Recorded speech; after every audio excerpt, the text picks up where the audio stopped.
है डार्विन का कि श्रम की ही महत्ता, श्रम के ही चलते आदमी का विकास हुआ है, मानव का विकास हुआ है, पूरी सृष्टि का विकास हुआ है। श्रम में उसकी महत्वपूर्ण भूमिका रही है। बाहरी कोई दैवी शक्ति ऐसी नहीं है जिसने इसका विकास किया है। जी, आज हम अपनी आंखों से देख रहे हैं कि पूंजी का जितनी तेजी के साथ केंद्रीकरण हो रहा है, ये भी मार्क्स की जो भविष्यवाणी थी वो सही साबित हुए है। आखिरी मार्क्स का जो नया योगदान था वो ये था कि गतिशीलता जो होती है समाज के परिवर्तन की, वो दो विरोधी वर्गों के बीच में संघर्ष के रूप में होती है, और आज हम दुनिया में देख रहे हैं कि वो संघर्ष जारी है। तो मार्क्स के जो चारों फंडामेंटल्स थे वो पुराने नहीं पड़े हैं, वो सही साबित हुए हैं। अब आता है वो प्रश्न कि भारत जैसे देश में, जहां पर 1957 में ही, आजादी के 10 साल में ही पहली बार एक मार्क्सवाद में विश्वास करने वाली पार्टी की सरकार बिना क्रांति के बन गई थी बैलेट पेपर्स के जरिए, उसके बाद आज समाजवादी आंदोलन का हश्र इस देश में क्या है? मेरे ख्याल से आप यही पूछना चाहते थे। जी, जी, जी। हाँ, तो मेरा मानना है कि इसके लिए हमें दो तरीके के मूल्यांकन करने होंगे। एक तो होता है वस्तुगत मूल्यांकन, दूसरा होता है मनोगत मूल्यांकन। वस्तुगत मूल्यांकन मतलब ये कि जिस तरीके के हालात इस देश में है, क्या मार्क्सवादी और समाजवादी आंदोलन ने उन हालातों को समझकर उनके अनुकूल अपनी कार्यनीति बनाकर आगे बढ़ने की कोशिश की? एक। और दूसरा होता है सब्जेक्टिव, मनोगत। उसका मतलब यह कि क्या उस तैयारी के अनुरूप जो काम हमें करना चाहिए था, संघर्ष करने चाहिए था या लोगों को लामबंद करना चाहिए था, वो काम हम लोगों ने किया। मुझे लगता है इन दोनों मसलों पर जब हम आकलन करने की कोशिश करते हैं तो हम ये पाते हैं कि एक चूक तो हमसे हुई है मार्क्स को समझने में।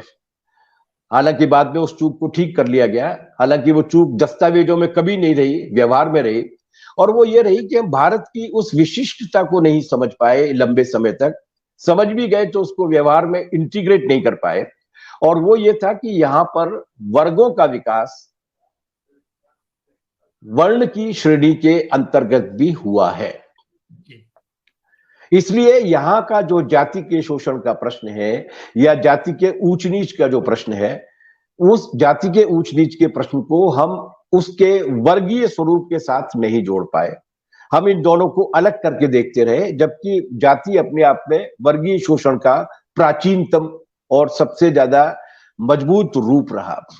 जब तक इन दोनों को इंटीग्रेट नहीं करेंगे, हम जाति के सवाल को अलग से उठाएंगे जैसे कि कोशिश की गई समाजवादी आंदोलन की एक धारा के रूप में, और अभी जो बहुजन समाज आंदोलन के रूप में अलग से उठाकर हम अगर उन्हें आर्थिक प्रश्नों के साथ, आर्थिक वर्ग के रूप में उनकी जो हैसियत है उसके साथ नहीं जोड़ेंगे, तो वो एक तरफा संघर्ष होगा जो हमें मंजिल तक पहुंचा पाने में कामयाब नहीं होगा।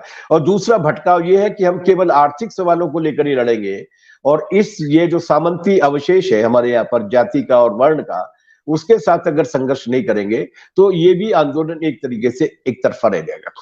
केरल ने इन दोनों सवालों को लेकर उस जमाने से लड़ाई लड़ी। EMS नंबूदिरीपाद साहब के नेतृत्व में 1957 में सरकार ऐसे ही नहीं बन गई थी। वो आजादी की लड़ाई भी लड़ रहे थे और उसी के साथ साथ एक व्यापक मोर्चा बनाकर मार्क्सवादी लोग शूद्रों को और दलितों को मंदिर में प्रवेश कराने की लड़ाई भी लड़ रहे थे उसी जमाने में। जबकि वो कहने के लिए वो लोग नास्तिक हैं, ईश्वर में विश्वास नहीं करते, लेकिन उन्होंने इस सवाल को लिया था कि ये गैर बराबरी नहीं होनी चाहिए, असमानता नहीं होनी चाहिए। तो उन्होंने जातीय शोषण के अनेक रूपों के खिलाफ भी संघर्ष किए और आर्थिक सवाल पर भी संघर्ष किए, जिसकी वजह से वो वहां पर सरकार बना पाने में कामयाब हुए। यही काम कालांतर में पश्चिम बंगाल में भी हुआ, आंध्र प्रदेश में भी हुआ, तमिलनाडु में भी हुआ, त्रिपुरा में भी हुआ।